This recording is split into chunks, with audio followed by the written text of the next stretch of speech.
পরিষে অজ্ঞান হলো কেন? শুধু আমরা তো আফতাব চাচার বাড়িতে গরু কিনতে যাই নাই, ওই তালুকদার সাহেব আর তালুকদার সাহেবের ছেলে ছিল গরু কিনতে। তারপর আবার কি, দুই পক্ষের দামাদামের চোটে ৮০,০০০ টাকার দামের গরুর দাম উঠে গেছে ১০ লাখ টাকা। এত দাম শোনার পরে আফতাব চাচা এটা নিতে পারে নাই, আস্তে করে পুরো অজ্ঞান হয়ে গেছে।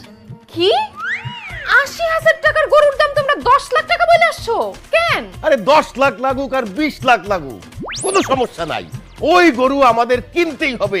এটা আমাদের মান ইজ্জতের প্রশ্ন। এই তালুকদাররা আমাদের দেখাই দিতে হবে যে এই গ্রামে জামাই শ্বশুরই সবচাইতে বড় গরু কোরবানি দিতে পারে। একদম ঠিক কথা বলছেন আব্বা। ওই তালুকদার সাহেব প্রত্যেক বছর বড় গরু কিনে এমন একটা ভাব নেয়, ওরে বাপ রে বাপ, তার দোকানে তো তার গরমে বসাই যায় না, মনে হয় যে তার কাছে টাকা আছে, আমাদের কাছে মনে হয় টাকা নাই। এইবার আমরা দেখাই দিব ওই তালুকদারের অহংকার আমি মাটির সাথে মিশাই দিতে চাই। এইবার কোরবানি দে এই গ্রামের মধ্যে আমরা সবচেয়ে বড় দিব। দেখো, বড় গরু দেওয়ার মধ্যে